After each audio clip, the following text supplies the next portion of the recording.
It's that time of the week, opening up the Peacock and Williamson mailbag prior to week 6 of the NFL season. Talking about the New England Patriots. Is there any way to fix them? What's actually the problem there? Ravens receivers, trade deadline chatter. Already seeing more trades happening as October turns. All that and more coming on today's Peacock and Williamson. NFL analyst Brian Peacock and former NFL scout Matt Williamson bring you expert NFL analysis every day in less than 30 minutes. Get an inside look into the NFL on the field and in the front office. With elite breakdowns, next-level analysis, and in-depth information only for the real NFL fans. This is Peacock and Williamson, and it starts now.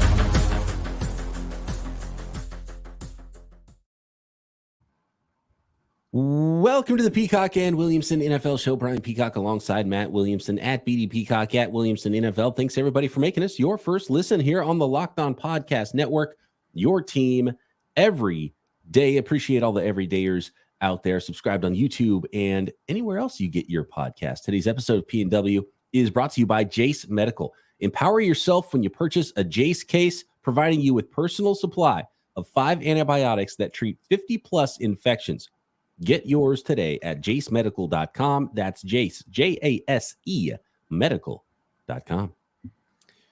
Okay, getting into the mailbag here. I want to start with the New England Patriots because this is as bad as we've seen them in some people's lifetimes. And in Bill Belichick's lifetime, maybe, for what's going on there in New England. Let's go to Crime Dog to start. And he says, Pats/Belichick have only drafted or developed 3 good wide receivers: Deion Branch, Julian Edelman, and Jacoby Myers. All others, Welker, Moss, etc., were trades, free agent signings. How much is there a bad wide receiver drafting and development a cause of their poor play this season? And then he says, shaking my head at Myers playing well with the Raiders. And that's I want to start there with the Myers thing because I was thinking about this during Monday Night Football and earlier on in the season. Jacoby Myers is a really good player. You develop this guy and you let him go, but then you signed. It's not like you didn't sign other players too. So you signed worse players. So it's not about money necessarily. And you let the guy that you drafted that's really good go. And so again, and it goes back to the thing we've said a lot here on the podcast, Matt, is Bill Belichick, the GM, is making Bill Belichick, the head coach's job infinitely harder than it has to be. Yeah, I think the analogy I used was he put the treadmill on the highest slope. You know what I mean? Like Yes. we can walk flat here at 4 miles an hour. We don't have to walk on a 10-degree incline. I mean, it doesn't have to be this hard. Who were the 3 receivers that the tweeter mentioned there? Edelman that they drafted and developed themselves. It was Deion Branch, Julian Edelman, and Jacoby Myers.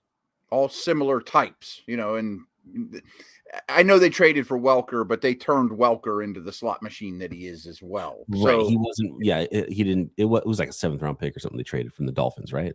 I think it was earlier than that. It was a day 2 pick. And the Dolphins, because it's funny because, I mean, this isn't what we're planning on talking about, but slot receivers weren't a thing then. And in the same off season within the division, we'll take that Welker guy off your hands for, I think it was a 2nd or 3rd, because nobody really knew what to do with them. And then the same off season, they traded a 5th for Randy Moss. So they got like the best passing game in the league for like a 2nd and 5th. Moss wasn't happy in the Raiders. Anyway. Yeah, well, it's funny. Moss is a great example too, because obviously Tom Brady is are you the one that used the term the deodorant, something being the best deodorant? Yeah, I've stolen that from people over the years, but yeah.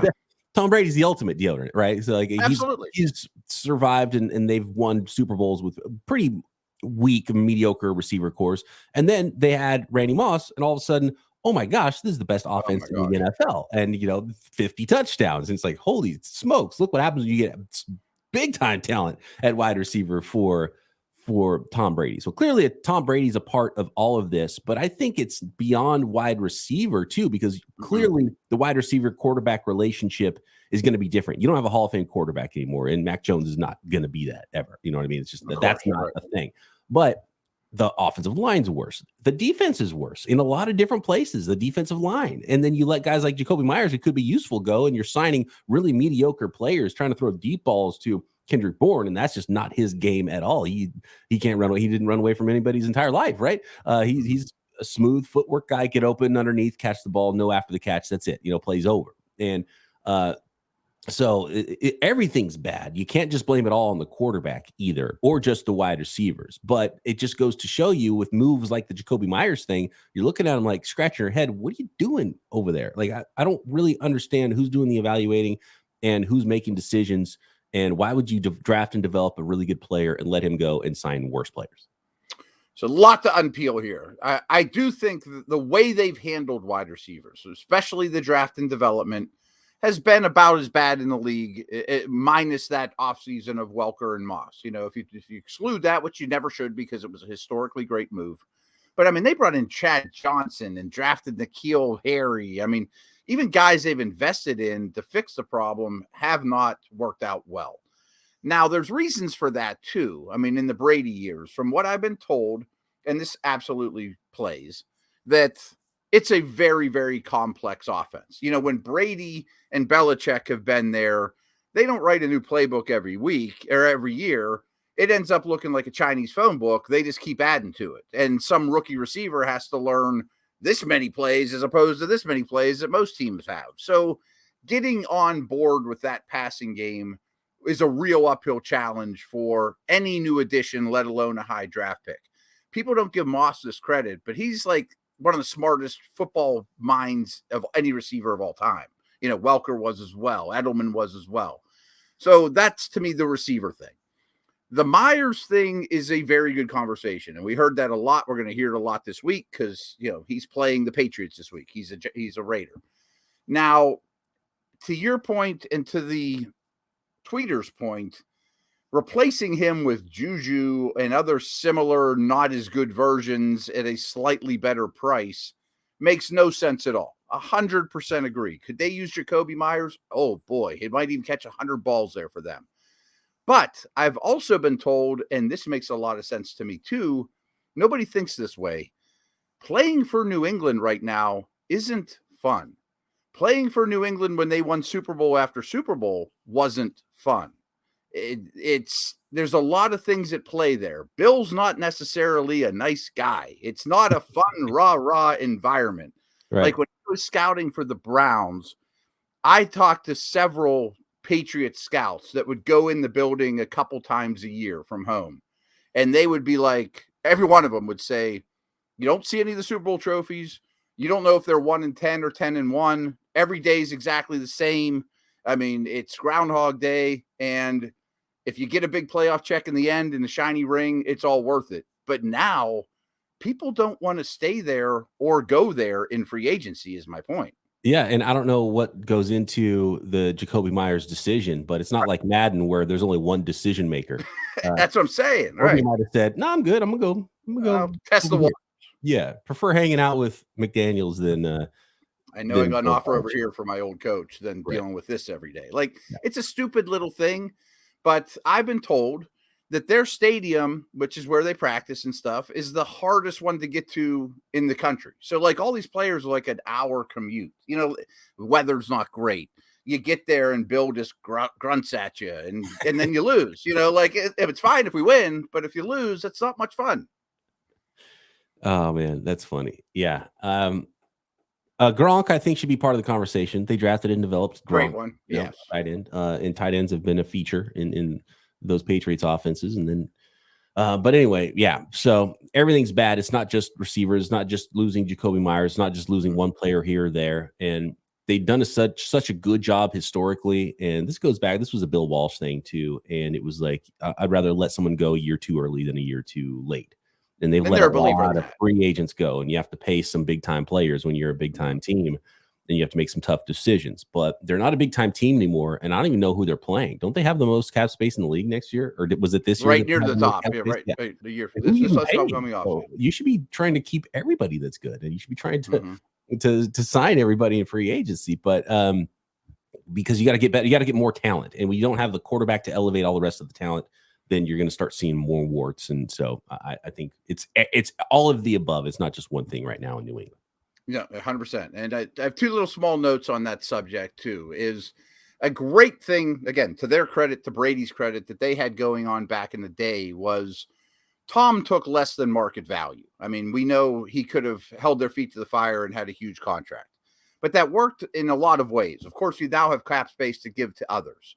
But if Gronk or Seymour or McGinnis or whomever goes to, ownership saying, I want to be the highest paid player at my position, they just say, well, we can't pay you more than Tom, and Tom's making a bargain, so like, how can we give you more than Tom, And now I'm looking at EPA per play too here, offensive EPA.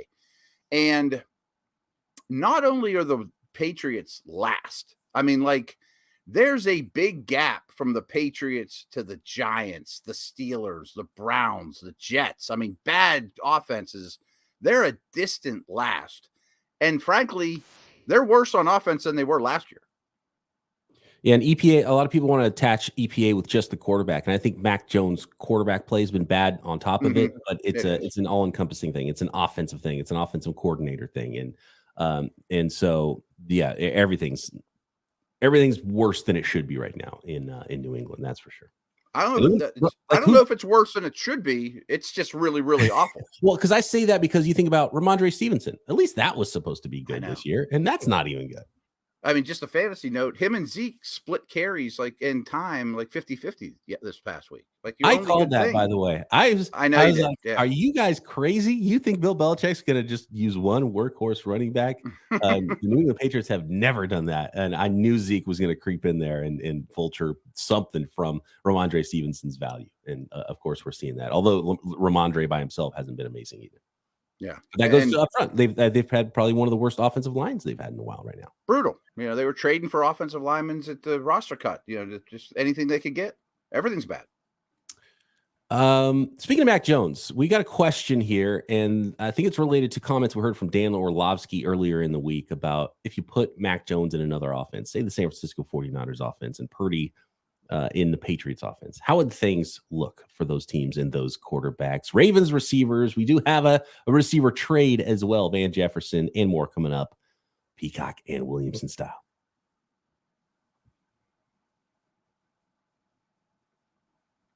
Today's episode of Peacock and Williamson is brought to you by eBay Motors. We talked a little bit about fantasy football, and our partners at eBay Motors have teamed up with Locked On Fantasies, Vinny Iyer, to bring you some of the best fantasy picks each week, all season long. Whether you're prepping for daily fantasy drafts every week or scouting the waiver wire, we've got you covered here, providing you with players that are guaranteed fits on your roster. So let's see who Vinny has picked out for this week's eBay Guaranteed Fit Fantasy Pick of the Week. And how about Baker Mayfield? I was surprised to see Baker Mayfield on this list from Vinny Iyer. It's a sneaky one. That's right, for your DFS drafts. Maybe picking him up in your fantasy leagues for week number 6. Coming off a week 5 bye, Baker Mayfield's been a borderline quarterback 1 all season long, and his most efficient season as a NFL passer right now. Mayfield has been locked into a variety of receivers, and the Lions can struggle to cover slot target Chris Godwin and tight end Cade Otton. The Bucs also won't be able to run much on Detroit, leading to a pleasing passing, and maybe if they get behind, just throw him from behind there for Baker Mayfield as well. So sneaky fantasy play, Baker Mayfield in week 6. Vinny Iyer has everybody locked into their fantasy football championships, hopefully, and eBay Motors knows the championship team is about each player being a perfect fit. And it is the same with your vehicle. With over 122 million parts for your number one ride or die, you can make sure your ride stays running smoothly. Brake kits, LED headlights, roof rack, bumpers, whatever your baby needs, eBay Motors has it. My baby needed a little part. I went to eBay Motors. It could not have been simpler. I put my information in what the car was. I found my part, and other places I've looked for parts before. It's amazing how many different tweaks there are and what you could possibly need, and it's so hard, but eBay Motors makes it easy. Big green check mark right on the part I needed. I knew which one it was. I ordered it. It was perfect, and it could not have been simpler. Plus, at these prices, you're burning rubber, not cash. So keep your ride or die alive at ebaymotors.com. eBay Guaranteed Fit, only available to U.S. customers. Eligible items only. Exclusions apply.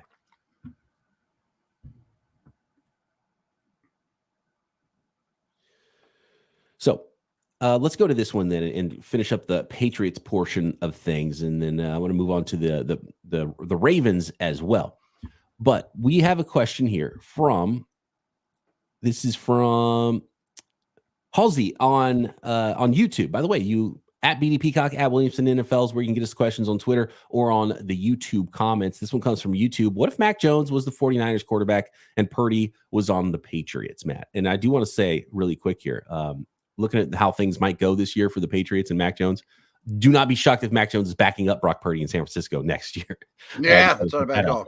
And Dan Orlovsky earlier this week on ESPN, he said something to the effect of, if Mac Jones was in San Francisco playing for the 49ers, it would look just the same as it looks with Brock Purdy. And I have a huge problem with that portion of this because Brock Purdy is just better than Mac Jones in leadership, poise, anticipation, the way he's in control of his offense, running his offense. Brock Purdy is actually doing some elevating where Mac Jones is not. He's not playing good football. And then you got to question, what's going on upstairs and some leadership and locker room stuff and, punching people in the nuts in between plays, right? Like there's a lot bad going on with Mac Jones. So don't pretend that any old schlub can just walk into San Francisco and be doing what Purdy's doing, because Purdy is doing more than anybody else did, including Jimmy Garoppolo and any of the other quarterbacks that have been rolling through San Francisco recently. So disrespectful to Brock Purdy, first of all, from Dan Orlovsky, and I think he's way off on that. Now, to the question of what if Mac Jones was the 49ers quarterback, he would look better than he looks with the Patriots. I don't think there's any doubt in that one. Yeah. Agree with everything you said without question.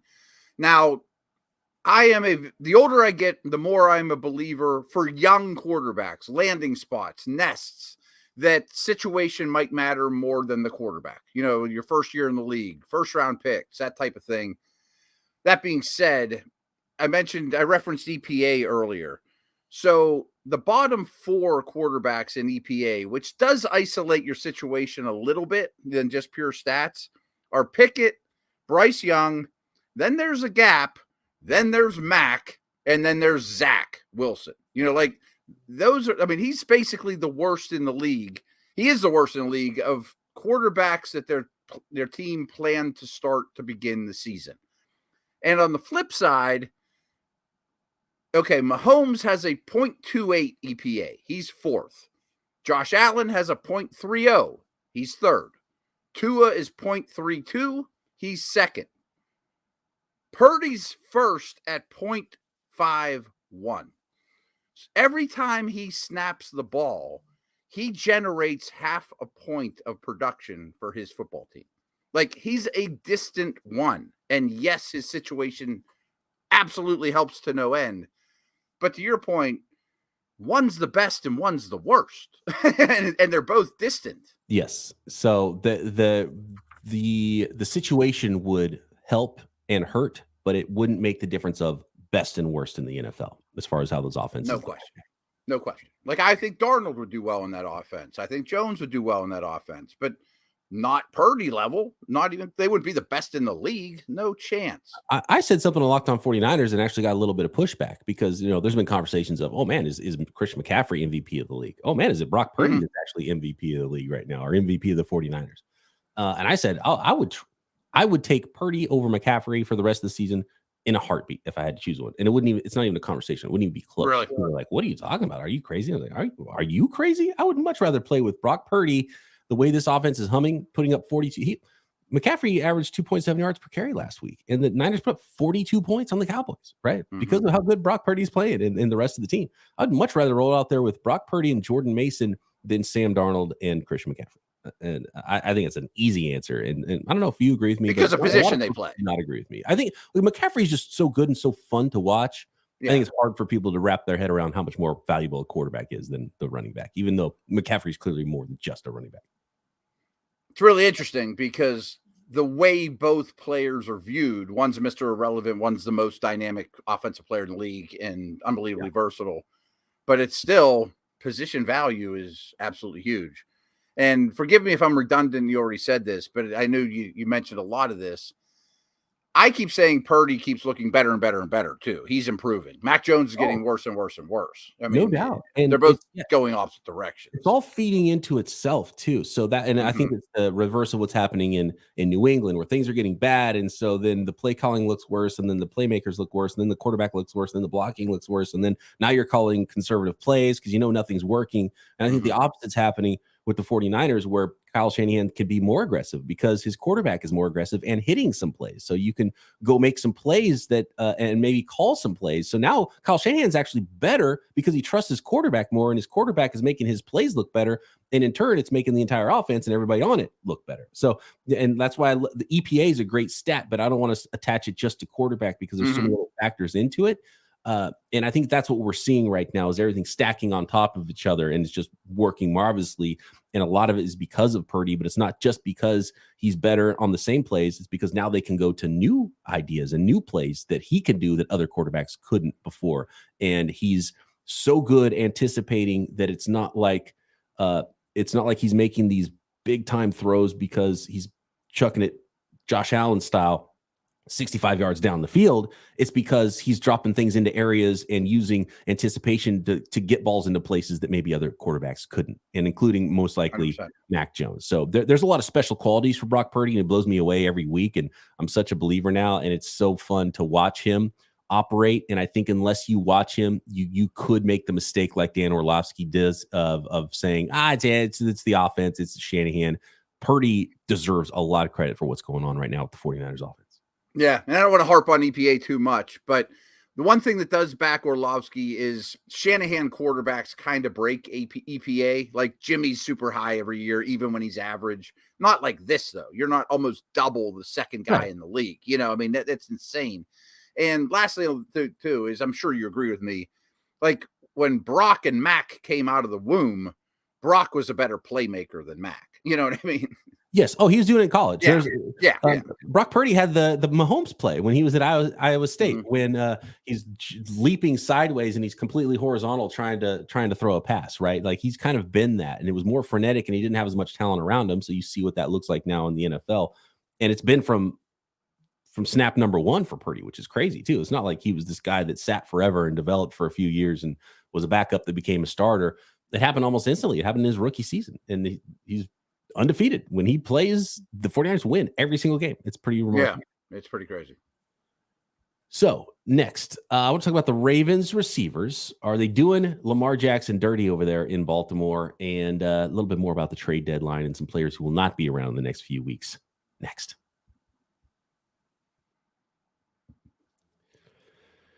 Today's episode brought to you in part by Jace Medical. Everyone should be empowered to care for themselves and their loved ones during the unexpected. That's why Jace Medical offers the Jace Case. The Jace Case provides 5 life-saving antibiotics for emergency use and gives you peace of mind so that you're not just hoping you have access to medication in an emergency situation. We've been through pandemics, and you saw how that goes. Maybe people weren't able to get what they needed. You're on a family vacation. There's no cell phone service, and you need some life-saving, potentially, medication. And 50 plus ailments can be these antibiotics can help in life-saving ways in some cases. So Jace Medical makes sure you have the medication you need in hand. Jace Medical is simple. They handle everything from online evaluation to licensed pharmacy medication delivery and ongoing consultation and care. Don't get caught unprepared. And you can get $20 off on these life-saving antibiotics today from Jace Medical by using our promo code LOCKEDON at checkout on jacemedical.com. Again, $20 off, promo code LOCKEDON, jacemedical.com. That's Jace, Jase, medical.com.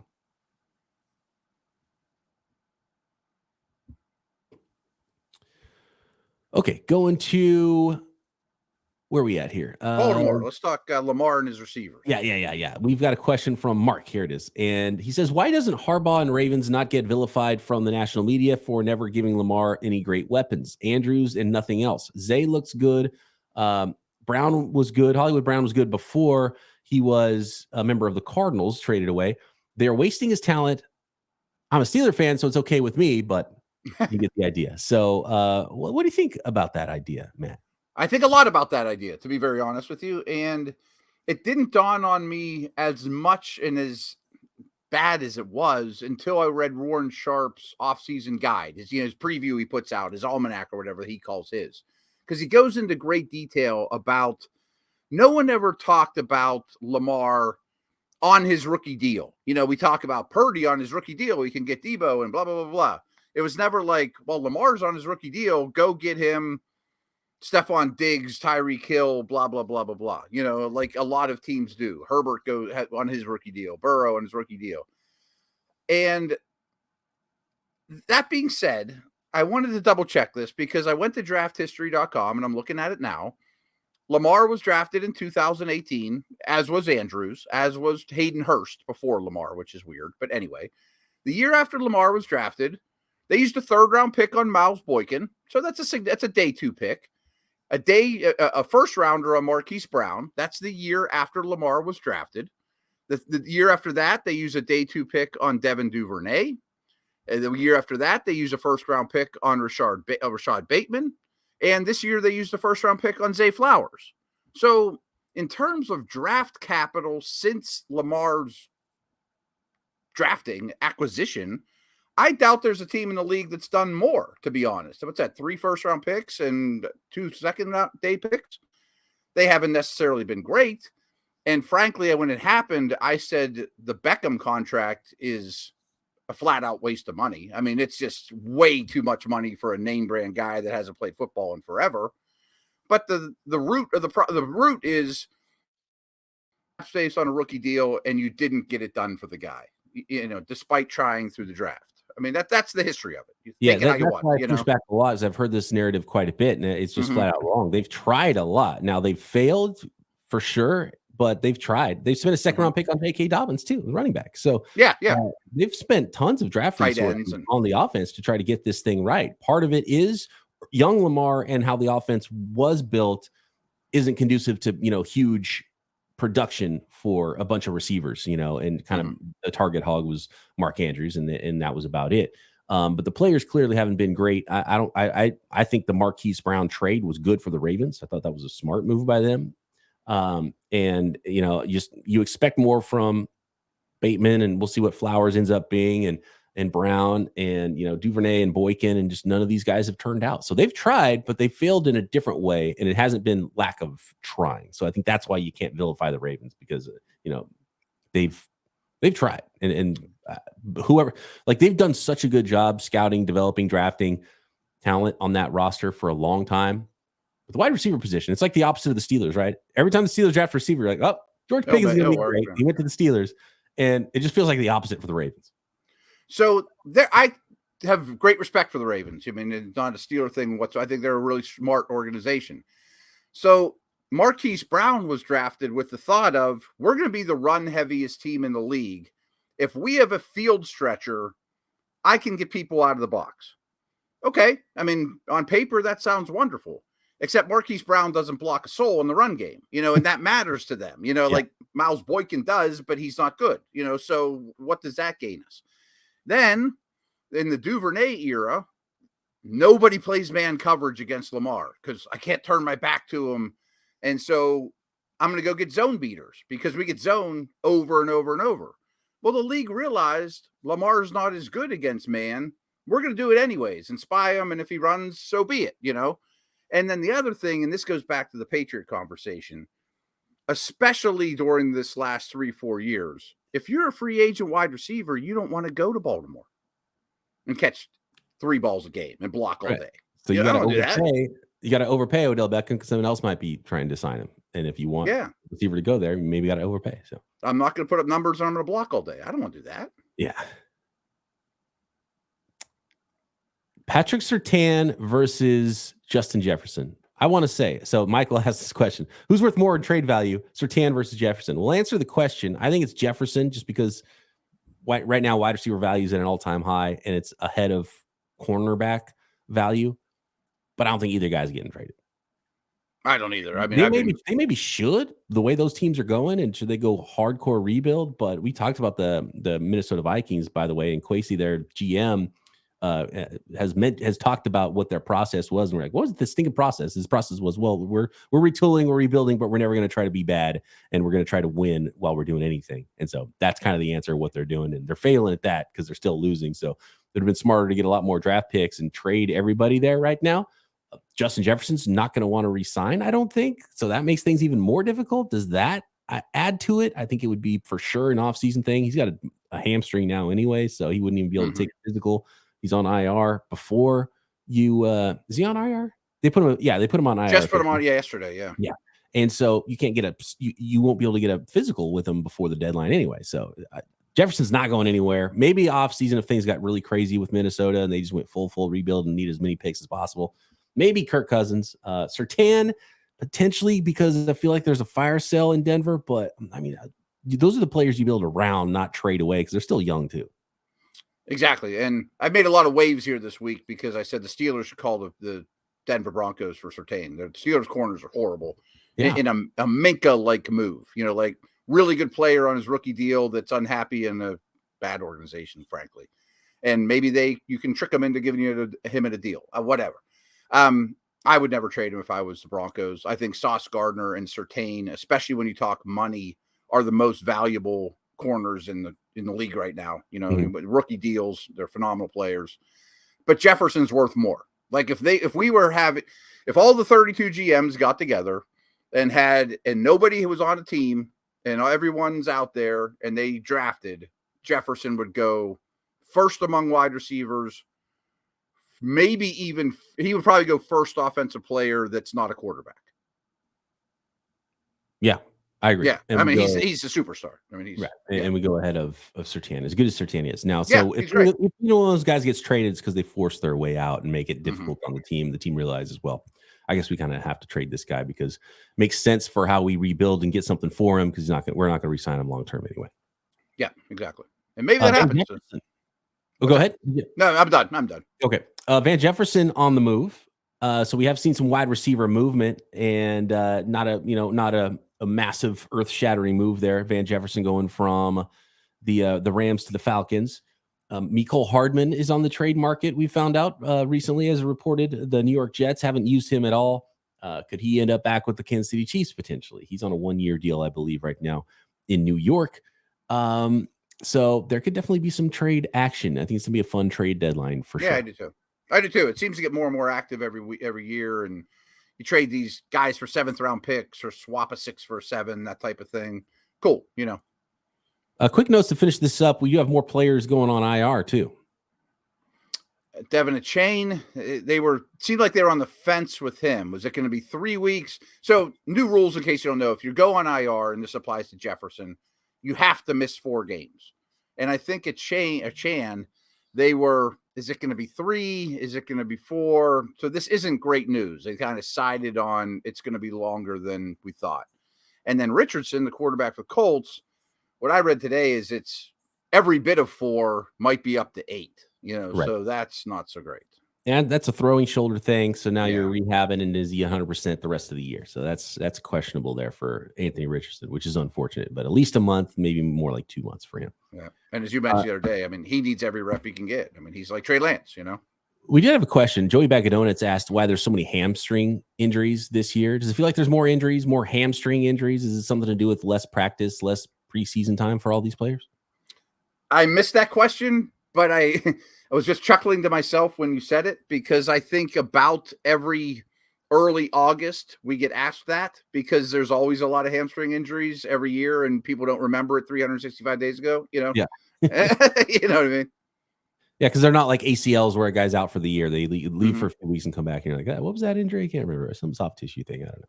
I just think it's the adjustment of practice and preseason versus 65 snaps of the real world, And injuries are going to happen. I mean, there's a high level of attrition in the NFL. So I don't know if you can point to any one thing there. And I feel like there's not more injuries than before either. I think maybe teams are more cautious about their players and not throwing them out there hurt. I think that's probably, if there's anything to players playing less now, it's probably that.